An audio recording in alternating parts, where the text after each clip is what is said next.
doing with crowd control here? What do you guys think? Can we squeeze it just a little?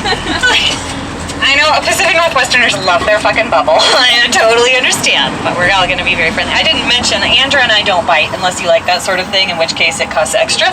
Just keep that in mind, but we're all gonna cozy up. This spot in particular is one that we have a hard time with pedestrians. It's kind of a crazy, busy, very busy road and a very thin sidewalk, so guys, please, if you could keep an eye out on your periphery, that's super, super helpful. Okie dokie. Why are we here? We're at the Old Town Cafe and we want to talk about Abraham Lincoln, right? Because why not? But we're talking about Abraham Lincoln and embalming, and we're going to do that here at the Old Town Cafe because Old Town Cafe was a purpose-built funeral parlor. Yay! Andrew is showing a picture of Mosby's funeral parlor, and that's Mr. Mosby out front with his female assistant, May Cisco, who actually is his sister. And we need a female assistant because it was inappropriate for Mr. Mosby to be handling female cadavers, so that was May's job.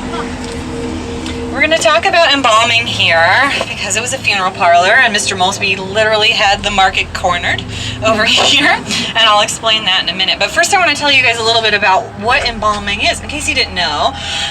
When I was about 5th grade, so about 10 years old, I lived in a podunk town in Southern Oregon, and the most exciting and cultural field trip they could think of was to bring us to the funeral parlor and teach us how embalming happened.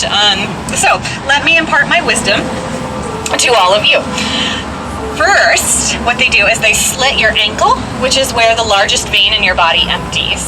Fellas, that is where the largest vein in your slit that, and that's where your vein empties. So they empty your body of all of its blood, and then they puncture all of your organs to drain those of their fluids as well. And then they pump you straight full of formaldehyde, arsenic, sometimes just straight fucking perfume to make you smell real good. And then they put makeup on you, put you out for an hour, slap you in the ground. Wham bam, thank you ma'am. And where the hell did that come from? We went from this very hands-on thing that Andrew described earlier, where it's kind of this natural thing where we're bathing the body and it's probably put in a pine box or nothing at all, and now we're pumped full of all kinds of things that a lot of people are still in the ground with, you know, just as fresh as a daisy, right, from 50 to 100 years ago. So how did we get to that point? And that's because of Abraham Lincoln, as we said. So Abraham Lincoln, he was the president during the Civil War. Did you guys know? In the Civil War, in the Battle of Gettysburg alone, we had 12,000 casualties. One battle, 12,000 people. And do you know what they were doing with those bodies when they died? They were digging mass graves during the battle, putting all of the bodies into the mass grave, and then later going back and digging up the rotting corpses, identifying them, and sending them back home aboard the train with living people back to their families to be buried.